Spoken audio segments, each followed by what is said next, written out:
Hi అండి, నమస్తే. Welcome to yours మన. సో ఈరోజు వీడియోలో అందరి ఫేవరెట్ అయిన రవ్వ లడ్డూని చాలా సింపుల్ ప్రాసెస్లో పంచదార అనేది యూజ్ చేయకుండా బెల్లంతో ఎలా చేయాలో చేసి చూపించబోతున్నాను. ఇప్పుడు ఒక ప్యాన్లో కొంచెం నెయ్యి వేసుకొని మీరు ఈ రవ్వ లడ్డూలో ఏ డ్రై ఫ్రూట్స్ వేయాలనుకుంటున్నారో ఆ డ్రై ఫ్రూట్స్ని లో ఫ్లేమ్లో పెట్టుకొని మంచిగా వేయించుకోండి. నేనైతే ఇక్కడ జీడిపప్పు కిస్మిస్ వేయించుకుంటున్నాను. ఇలా వేయించుకొని పక్కన పెట్టేసుకోండి.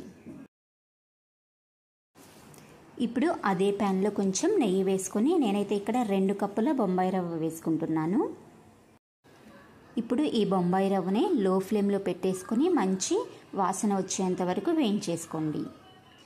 ఈ బొంబాయి రవ్వని మీరు వేయించుకున్న దాన్ని బట్టే మీకు లడ్డు టేస్ట్ అనేది వస్తుంది. సో ఓపిక్గా లో ఫ్లేమ్లో పెట్టేసుకొని వేయించుకోండి. ఇప్పుడు ఈ రవ్వ అనేది కొంచెం వేగిన తర్వాత ఇందులో 1/2 కప్పు పచ్చి కొబ్బరి తురుముని వేసుకోండి. మీరు ఎండు కొబ్బరి కన్నా పచ్చి కొబ్బరి వేసుకుంటేనే మనకు లడ్డూ టేస్ట్ అనేది బాగుంటుంది. అలాగే లడ్డూలు కూడా జ్యూసీగా ఉంటాయి. నేను ఈ కొబ్బరిలో 2 ఇలాచీలు వేసుకొని గ్రైండ్ చేసుకున్నాను. మీ దగ్గర ఇలాచీ పౌడర్ ఉంటే అవసరం లేదు. సో ఇప్పుడు మనకు ఈ రవ్వ అలాగే కొబ్బరి అనేది మంచిగా వేగిపోయి కలర్ కూడా చేంజ్ అయింది. మంచి స్మెల్ కూడా వస్తుంది. సో ఇప్పుడు స్టవ్ ఆఫ్ చేసేసుకొని వేరే ఒక ప్లేట్లోకి తీసుకోండి.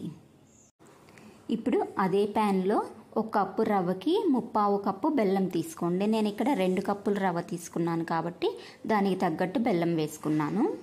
ఇప్పుడు ఇలా ఈ బెల్లం వేసేసుకున్న తర్వాత ఇందులో ఈ బెల్లం మునిగేంత వరకు కొంచెం వాటర్ వేసుకోండి. ఈ బెల్లం అనేది పాకం వచ్చే పని లేదు. జస్ట్ ఈ బెల్లం అనేది మెల్ట్ అయిపోతే సరిపోతుంది. ఈ బెల్లం అనేది పాకం వస్తే మనకు రవ్వ లడ్డూలు అనేవి కొంచెం గట్టిగా వస్తాయి. సో పాకం వచ్చే పని లేదనమాట. ఈ బెల్లం ముక్కల మీద కొంచెం చిదుముకుంటూ బెల్లాన్ని కరిగించేసుకోండి. సో ఇప్పుడు మనకు బెల్లం అనేది కంప్లీట్గా మెల్ట్ అయిపోయింది. ఇప్పుడు దీన్ని మనం ముందుగా వేయించి పెట్టుకున్న రవ్వ ఉంది కదా, ఆ రవ్వలోకి వడకట్టుకొని పోసుకోండి. ఇలా బెల్లం పాకం వేసుకున్న తర్వాత ఇందులో మనం ముందుగా వేయించి పెట్టుకున్న డ్రై ఫ్రూట్స్ కూడా వేసుకొని గంటెతో ఒకసారి తిప్పుకోండి. ఎందుకంటే బెల్లం అనేది కొంచెం వేడిగా ఉంటుంది కాబట్టి. ఇప్పుడు ఇలా మిక్స్ చేసేసుకున్న తర్వాత వీటిని లడ్డూ చుట్టుకోవడం కొంచెం కష్టంగా ఉంటుంది. సో కాబట్టి ఇందులో కొంచెం కాచి చల్లార్చిన పాలని సరిపడా వేసుకొని ఉండలు చుట్టుకోండి. సో మీరు కనుక ఈ రవ్వ లడ్డూల్ని ఎక్కువ రోజులు స్టోర్ చేసుకోవాలనుకుంటే ఈ పాలకు బదులుగా నెయ్యి వేసుకొని లడ్డూ చుట్టూ. అంతేనండి, సింపుల్గా టేస్టీగా బెల్లం రవ్వ లడ్డు రెడీ అనమాట. తప్పకుండా ట్రై చేసి చూడండి. టేస్ట్ అయితే చాలా బాగుంటుంది. మీరు కూడా తప్పకుండా ట్రై చేసి ఎలా వచ్చిందో కామెంట్ చేయండి. మీకు కనుక నా వీడియో నచ్చినట్లయితే నా ఛానల్ని వెంటనే సబ్స్క్రైబ్ చేసుకోండి. Thank you.